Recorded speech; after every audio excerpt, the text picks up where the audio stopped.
अस्सलाम वालेकुम guys, welcome back हमारे टीवी नॉलेज एंड ट्रुथ के एक नई वीडियो में।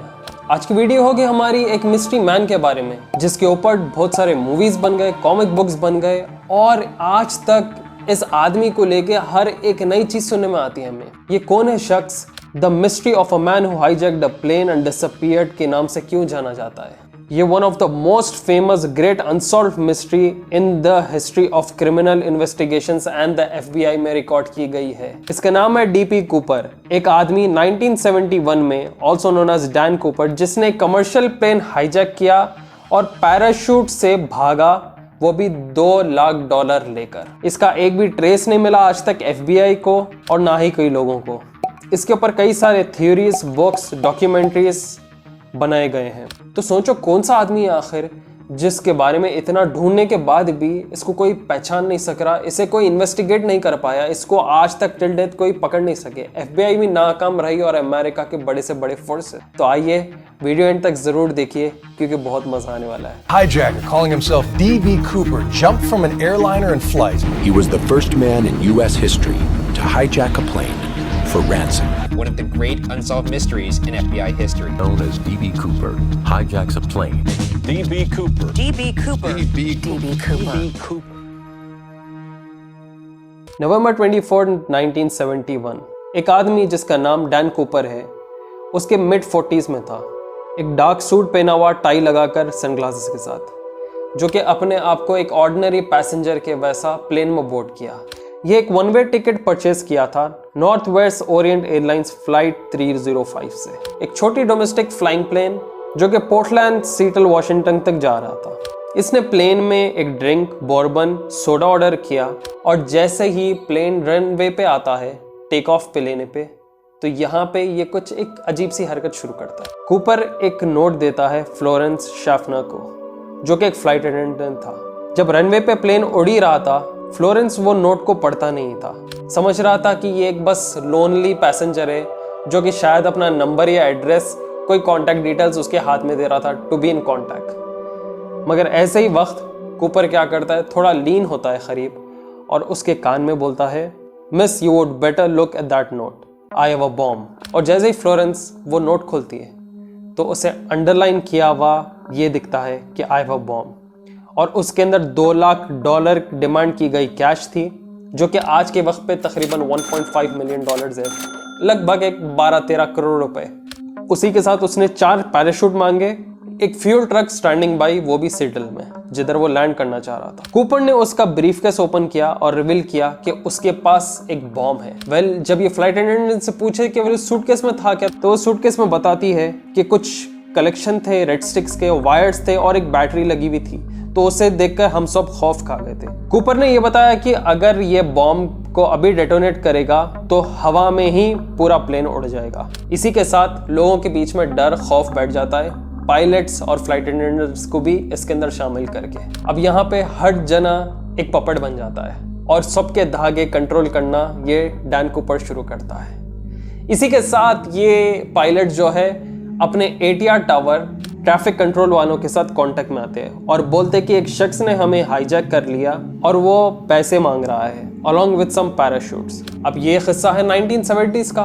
वो टाइम ना ट्रैफिक कंट्रोल को मालूम था, ना सिक्योरिटी फोर्सेस को, कि आखिर हम करें तो करें क्या, क्योंकि हाईजैक वो टाइम पे उतना सीरियस चीज थी ही नहीं और डोमेस्टिक फ्लाइट में कौन सोचा होगा ये होने वाला है। वो टाइम पे उतना वॉर का सीन भी नहीं था। एयरलाइन और लॉ इन्फोर्समेंट वाले मिलके काम किए और कहे कि कूपर के हम पूरे डिमांड पूरे करेंगे, बस उसे हॉस्टेजेस को सही से पहुंचाना है हमें तक। जैसा ही प्लेन लैंड होता है सिटल में, कूपर को उसके पैसे मिल जाते हैं, वो भी $20 बिल्स में, 4 पैराशूट। इतना ही नहीं, अथॉरिटीज ने उसे मिलिट्री ग्रेड पैराशूट दिया था और इसी के साथ ये कुछ चंद पैसेंजर्स रिलीज करता है। बहुत थोड़े लोग होते हैं इसके प्लेन पे, गिने चुने, क्योंकि इसे जो है इसका आगे का मिशन या टास्क बहुत आसान करना था। अब यहाँ पे जो आपको मैं स्टोरी बोल रहा हूँ, ये बस हाईजैकिंग की, पैसों की और पैराशूट की है। असल मसाला तो अब आगे शुरू होने वाला है। कूपर अब यहाँ पे फौरी इन लोगों ने टेक ऑफ किया और वहां पे हवा में कूपर बताता है पायलट्स को कि मुझे मेक्सिको सिटी जाना है, मगर इसी के साथ वो अपना कैबिन लोड प्रेशर पे रखे, स्लो स्पीड रखे, लोअर एल्टीट्यूड पे रखे, ताकि उसके लिए ऑप्शंस बन जाए कि वो आसानी से पैराशूट लेके कूद जाए। जैसे ही फ्लाइट चल रही थी और कड़क रात थी, एक खामोशी इलाके में कूपर अपना पैराशूट खोलता है और प्लेन के बाहर वो रैंसम मनी के साथ कूद जाता है। अब देखो, कूपर अपने पैसे लेके पैराशूट लेके कूद गया, पैसेंजर सेफ है, फ्लाइट अटेंडेंट्स, इवन पायलट्स। अब कहानी में ट्विस्ट कहाँ आता है पता है आपको? कई सारे इन्वेस्टिगेशंस शुरू होते, FBI, बहुत सारे एरियल सर्च होते, इन्वेस्टिगेशंस कई सालों तक चलते आते हैं हाईजैकिंग और डैन कूपर को लेके। मगर एक दिन 1980 को चंद डॉलर्स कोलंबियन रिवर के किनारे मिलते हैं। 1980 में एक 8 साल का बच्चा जो कि वेकेशन के लिए अपनी फैमिली के साथ वैंकूवर वॉशिंगटन आया था, वो किनारे पे देखता है कि कुछ डॉलर बिल्स जो है वो सैंडी रिवर बैंक पे आके रुके हुए हैं। तो यहाँ पे ये लोग पुलिस को इत्तला देते हैं, FBI को इत्तला देते हैं कि शायद कोई डूब गया हो बीच समुंदर में, और उनके जो है पैसे फ्लोट होते हुए किनारे तक आ गए। मगर जब इन्वेस्टिगेशन किया जाता है तो ये वही बिल्स होते हैं जो कि कूपर को दिए गए थे हाईजैकिंग के वक्त 1971 में। कई साल तक ये डिग्रेड हो गए, मगर FBI ने ये कंफर्म किया कि वही पोर्शन है पैसों का जो कि कूपर को दिए गए थे 1971 में। तकरीबन 9-10 साल हो गए, मगर वो नोट ये रिवर बैंक के पास कैसा? अब आप लोग सोच रहे होंगे भाई उन्हें पैराशूट करते करते नीचे कूद गया, मर गया होगा, मगर 4 पैराशूट्स क्यों मंगाया वो? क्या कोई उसका इंतजार कर रहे थे? और इतने सारे पैसे? अभी मसला यहाँ पे ख़त्म नहीं हुआ। ये मिस्टीरियस मैन क्यों बोलते हैं, आगे की स्टोरी मालूम होने के बाद आपको समझ में आता। क्योंकि FBI को जो पैसे मिलते, वो जो $100 बिल्स का स्टैक था उसके अंदर से 90 बिल्स गायब थे। मतलब इसमें से कुछ चंद यूज में आए हैं या वो फट के किनारे में आ गए, ठीक है। और इतना ही नहीं, वो जो दूसरे डॉलर बिल्स थे ना, वो सर्कुलेशन में आए नहीं, क्योंकि FBI ने उन्हें ऐसे नंबर के साथ प्रिंट किया था जो कि ईजिली ट्रेसेबल या ट्रैकेबल रहेगा। मतलब चिप वगैरह तो वो ज़माने में थी नहीं, मगर वो जो नोट्स थे, कभी कोई चीज़ ये बड़ी खरीदने गया, उसके लिए पैसे गया, तो FBI उसे आसानी से पकड़ना चाह रही थी। ये पैसे मिलने के साथ ही लोगों का इंटरेस्ट वापस ये मिस्ट्री में बढ़ जाता है। FBI फिर वापस पूछताछ शुरू कर लेती है और तकरीबन 800 सस्पेक्ट्स को पकड़ती है, जिसमें से 780 को ये कड़क इन्वेस्टिगेशन का छोड़ देती है और 20 को अपने फाइनल टारगेट में रखती है। अब यहाँ पे क्या हुआ, कई सारे थ्योरीज बनना शुरू हो गए। मीडिया वाले, मूवीज वाले, कॉमिक्स वाले, हर जना एक नई स्टोरी बनाना शुरू किया। हर शख्स कहता है कि डैन कूपर कूद के जो है आम सोसाइटी में मिल गया, एक नॉर्मल सी जिंदगी जी रहा है। दूसरे बोलते हैं कि एक बहुत बड़ा आदमी बन गया जो अपने आप को छुपा के आज तक रख रहा है। अलग स्टोरी ये बोलती है कि कूपर एक खुफा जगह कूद गया और वहीं पे मौत हो गई उसकी। और बाज लोग ये भी कह रहे थे कि कूपर जब कूदा तो 4 पैराशूट्स क्यों लिया, कौन उसका नीचे इंतजार कर रहे थे। और यही हाईजैक प्लेन को आपको मालूम है 5 प्लेन्स इसकी टेलिंग कर रहे थे। मतलब ये हाईजैक प्लेन के पीछे दूसरे गवर्नमेंट और सिक्योरिटी फोर्सेस के भी प्लेन्स चल रहे थे ताकि लोगों की सेफ्टी अश्योर्ड हो। और वो 5 प्लेन में से एक भी पायलट कूपर को अपने आंखों से नहीं देखा जब वो कूदा था। तो ये मिस्ट्री आखिर हो क्या सकती है? आप लोग को बता दें कि 2016 में FBI ने ये इन्वेस्टिगेशन फाइल्स को पब्लिक में रिलीज किया और यहाँ पे लोगों को एक फैसिनेटिंग नई चीज़ मालूम पड़ती है। यहाँ पे ये चीज़ मालूम होता है कि चंद साल पहले एक लंबा शख्स तकरीबन 6 फुट का वो पायलट से जाके मिलता है ऐसे डार्क सूट पहन के। वो अपने आप को एक फिल्म का डायरेक्टर प्रोड्यूसर के नाम पे पेश करता है और बोलता है कि अगर हम समझो प्लेन हवा में उड़ा रहे हैं तो हमें कितनी लो एल्टीट्यूड पे आना चाहिए कुछ सामान नीचे फेंकने के लिए, क्योंकि हमें एक ऐसा फिल्म का शॉट चाहिए जो कि एकदम रियल दिख के आए, जैसा आजकल टॉम क्रूज की मूवीज में आता है। तो पायलट से वो पूछताछ कर रहा था, जानकारी ले रहा था कि कितना एल्टीट्यूड कम रहेगा, कितना प्रेशर कम रहेगा, कि हम अगर वो एल्टीट्यूड से कुछ सामान फेंके तो नीचे जाके सेफ रहेगा। पायलट्स ने ये शक नहीं किया क्योंकि हाईजैकिंग तो वो टाइम पे हुई नहीं थी, ये उससे पहले का किस्सा है। वहाँ पे जब पायलट्स बोलते हैं कि ये हाईजैकिंग होने से चंद वक्त पहले एक आदमी आता है जो कि एक स्मार्ट बिजनेसमैन का सूट पहनता है, वेल स्पोकन रहता है और तकरीबन 6 फीट टॉल था।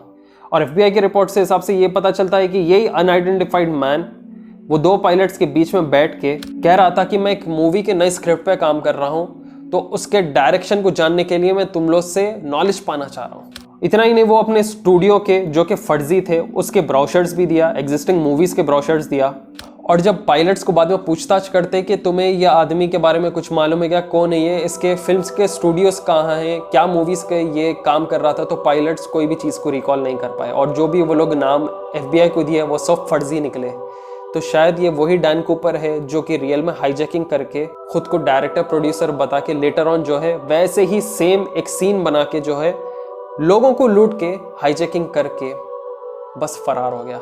आप लोग को मालूम तकरीबन 15 कॉपीकैट हाईजैकर्स 1972 में इससे इंस्पायर होके बने थे। बहुत सारे हाईजैकर्स सेम यही चीज़ जो डैन कूपर ने किया था वो करने गए, मगर इसी के बाद जो है अमेरिकन अथॉरिटीज़ ने ये देखा कि हाईजैकिंग बहुत आम हो गई, हर गली में जैसा कुत्ता या चोर रह रहा, हमारे पास अमेरिकन एयरप्लेन्स में वैसी हाईजैकिंग होते जा रही। इसके फौरी हाईजैकिंग के बाद कई सारे एविएशन में सिक्योरिटी चेंज हो गई। आपको मालूम, प्लेन में मैंडेटरी बन गया था हर कॉकपिट डोर के ऊपर एक पीप होल रहना, ताकि पायलट्स को पता चले कि दूसरे साइड पे क्या हो रहा है। एविएशन अथॉरिटीज़ ने एक चीज़ भी क्रिएट की थी जिसे कूपर वेन कहा जाता था, एक डिवाइस जो कि प्रिवेंट करता है स्टेट्स को ओपन होने के लिए ड्यूरिंग द फ्लाइट। तो एक आदमी पूरे एयरलाइंस को क्या, पूरे एयरपोर्ट स्टाफ को और पूरे एविएशन सिस्टम को हिला के रख दिया। इसी के साथ हर प्लेन में जो है चेंजेस आना शुरू हो गए, कैबिन्स बदलना शुरू हो गए, एयरपोर्ट्स पे इमिग्रेशन के साथ सिक्योरिटी टाइट हो गई और लोगों का लगेज बैगेज सर्च करना शुरू कर दिया। आप लोग को क्या दिखता कि डैन कूपर आखिर किया क्या होगा? क्या ये वही आदमी है जो कि अपना को डायरेक्टर प्रोड्यूसर बना के उसके ही कुछ चंद महीनों के बाद ये सेम हरकत किया? हो सकता है, क्योंकि ऑब्वियस सी बात है, कोई भी पायलट्स के बीच बैठ के वो इल्म क्यों जानना चाहता है कि कोई चीज़ आप लो एल्टीट्यूड से फेंके। ये जो हाईजैक प्लेन था, इसके पीछे 5 प्लेन्स थे और वो 5 प्लेन में से एक भी पायलट नहीं देख पाया कि कोई हाईजैक प्लेन में से जम मारा हो। डैन कूपर 4 पैराशूट्स क्यों मंगाया अगर उसे मंगाना था? जब फेक डायरेक्टर बना हुआ था तो वो बस कोई सामान फेंकने की बात किया, ये खुद कूदने की बात नहीं किया। जो वो प्लेन में ऑलरेडी था वहां पे वो लोग बोले कि वो कूद गया। मगर और एक मिस्ट्री क्या बनती है आप लोग को मालूम है? जब डैन कूपर को उसके पैसे पैराशूट्स मिल गए थे तो वो तकरीबन 80% प्लेन को खाली कर दिया था और गिने चुने लोग को ही अपने प्लेन में रखा था। क्या प्लेन वाले लोग उसके साथ मिले हुए थे? क्या फ्लाइट अटेंडेंट वो पायलट्स मिले हुए थे? क्योंकि पीछे के प्लेन वाले तो देखे नहीं उसे कूदते हुए। और रियल में अगर वो कूदा भी, नीचे उसे कौन पिक करे होंगे? किसके साथ भाग आऊंगा वो? क्योंकि सर्कुलेशन में नोट्स आए नहीं बोल रहे, मगर बस लोगों का ये भी कहना है कि वो सोसाइटी में मिल गया और एक बिग शॉट बना हुआ है। एक ऐसा बिग शॉट जो कि वाकई में डायरेक्टर या प्रोड्यूसर है मगर लोगों को पता नहीं है। क्योंकि हर जगह डैन कूपर कैरेक्टर जो आज तक जिंदा है, शायद ये वही एक आदमी हर जगह अपने कैरेक्टर को लाइफ रखना चाह रहा है। समझ रहे आप बात को? मतलब डैन कूपर एक फिल्म इंडस्ट्री का आदमी बन गया और खुद को हर कैरेक्टर में कहीं ना कहीं पेश करते रह रहा है। या एक फाइनल चीज़ ऐसी भी हो सकती है क्योंकि वो एक खुफा जगह कूदा और वहाँ पे जंगली जानवर भी हो सकते हैं, उसको खा गए होंगे। मगर नोट पानी के किनारे तक आना ये कैसा हो सकता है? शायद पानी के थ्रू भी ट्रैवल कर सकता है। देखो, एक आदमी की एक हरकत और ढेर सारी स्टोरीज बन के रह गए। इसलिए पूरे हिस्ट्री में the mystery of a man who hijacked a plane and disappeared के नाम से कहा जाता है। ये केस आज तक ओपन इन्वेस्टिगेशन में है। कई सारे इंडिविजुअल आ गया के बोले कि मैं डैन कूपर हूँ, मैं डैन कूपर हूँ, मगर वो सब फर्जी निकले। मतलब हर जना वो फेम पाना चाह रहा था। जिधर भी मिस्ट्री नाम की चीज लगती है उसके दूसरे ही साथ डैन कूपर का भी नाम लग जाता है। इतने बड़े लॉ इन्फोर्समेंट एजेंसीज, FBI, इतनी मेहनत और खोज के बाद भी आज तक डैन कूपर को नहीं ढूंढ पाए। कोई कॉन्क्रीट एविडेंस उन्हें नहीं मिल पाया और लीड्स नहीं मिल पाए। इसे एक चोर के नज़रिए से नहीं मगर एक बहुत शार्प मिस्टीरियस मैन के नज़रिए से देखा जा रहा है। तो देखो, ऐसी भी अनसॉल्व्ड मिस्ट्री है दुनिया में जो कि एक इंसान इतने सारे स्टोरीज क्रिएट करके रखता है। मगर एक चीज़ अच्छी रख दिया, प्लेन में मॉडिफिकेशंस और एयरपोर्ट सिक्योरिटी को टाइट करवा दिया ये एक आदमी, जो कि आज कई पैसेंजर्स के लिए बहुत बेहतरीन चीज़ है। तो दोस्तों, होप आप लोगों को वीडियो पसंद आया हो। पसंद आया तो ज़्यादा से ज़्यादा शेयर करिए अपने व्हाट्सएप, फेसबुक और इंस्टाग्राम पे। और ऐसे हम कई सारे हिडन ट्रुथ्स और अजीब मिस्टीरियस कहानियां आप लोग के आगे लाएंगे। नए चैनल पे तो please make sure to subscribe and hit the bell icon. Comment करके ज़रूर बताएं नीचे कि आप अगला वीडियो क्या देखना पसंद करेंगे। हम वो कमेंट्स को रीड करेंगे और उसके ऊपर काम करके आपके आगे पेश करेंगे। फिर मिलेंगे जल्द एक नए वीडियो के साथ। दुआ में याद रखें। मैं till then take care, see you soon, सलाम अलैकुम।